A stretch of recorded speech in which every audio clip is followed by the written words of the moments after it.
Yeah, we really started before we shut down. We went through social distancing elements in those last 4 or 5 days before we shut down.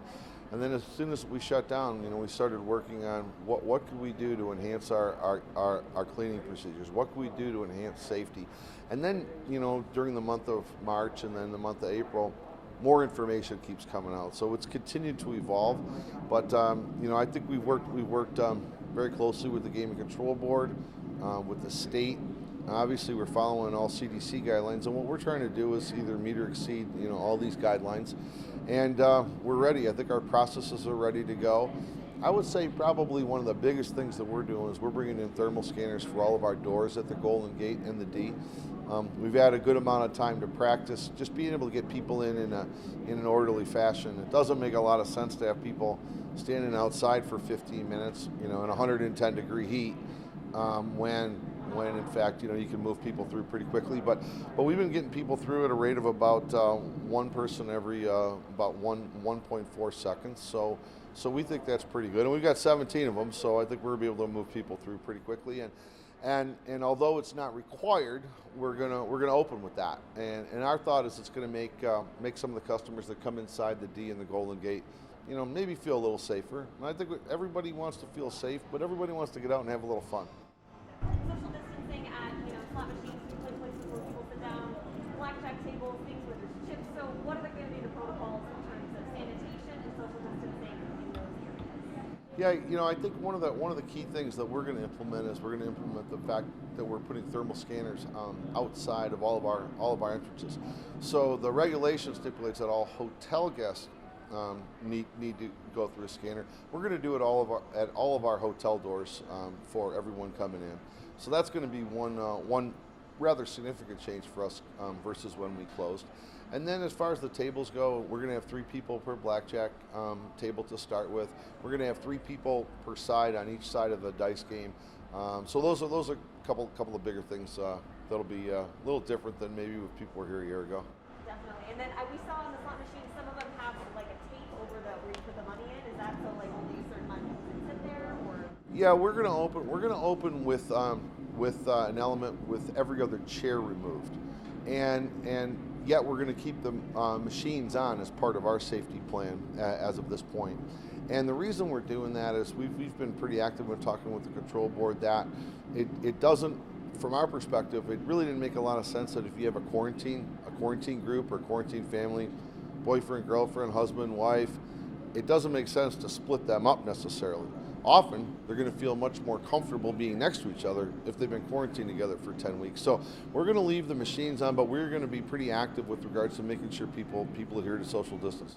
Definitely, and obviously masks in a casino is a huge, sticking point for a lot of locations. What's going to be your protocol on that? Yeah, we just went through that today. So, we are going to require that all employees are wearing a mask.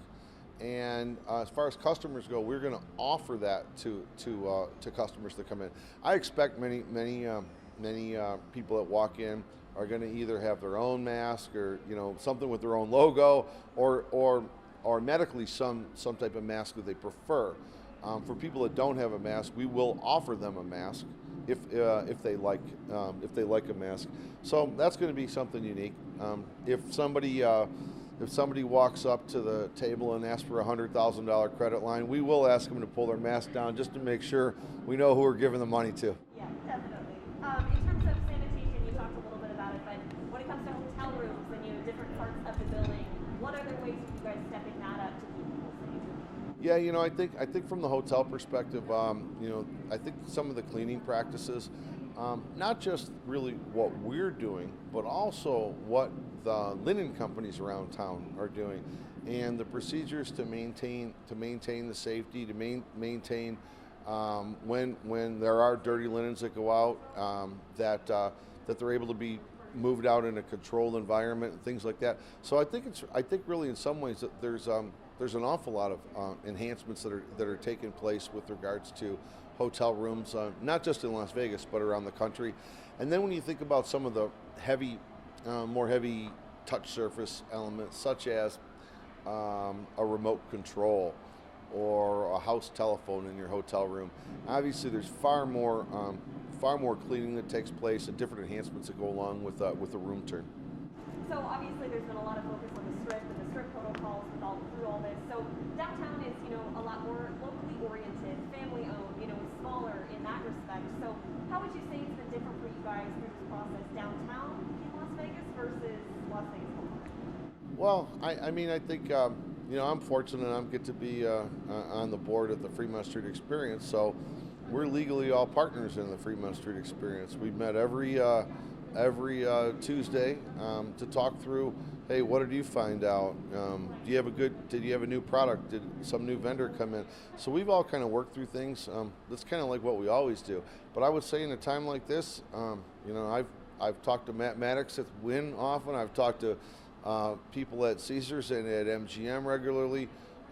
This is not a scenario where it's locals or Mesquite or Laughlin or Downtown Strip or Northern Nevada. This is something that's important to everybody, and I think everybody's really worked well together. I mean, I made a comment that I told Matt, I go, thanks so much for putting out what you thought Wynn would do based upon your experience in Macau.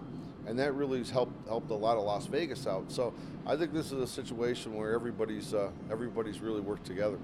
Definitely. Do you ever think that you'd ever have to experience anything like this as a casino owner here in Las Vegas? No, I mean, a casino owner is one thing, but I would tell you that in my business career, this is outside the scope of what I would have imagined. Frankly, definitely the most difficult time in managing a business, and we all learned a lot of new things during this.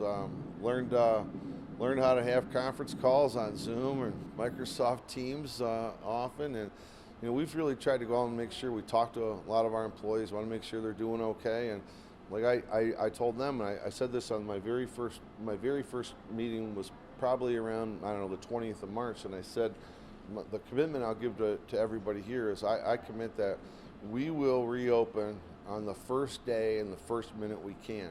And I thought that was a big deal back then, and I still think it's a big deal. That my goal was never to really evaluate or take a position on stay closed, be open, or anything medical like that. I just wanted to devour the information I was given from the CDC, from our state, and then from our control board. And once we got the go ahead, my thought was I just want to get things going and jumpstart things as much as possible to get all of our people back as quickly as we can. And what would be your message to folks who are thinking about coming out to Vegas here, or coming to the casino, people who live here, whether they're excited or nervous, however they're feeling? What's your message to them? My message would be, I mean, everybody has to feel comfortable, and everybody's in a different situation. So there's not a right answer. The right answer is what you feel like, but if you do feel like you want to get out of the house and you want to come visit Las Vegas, I would tell you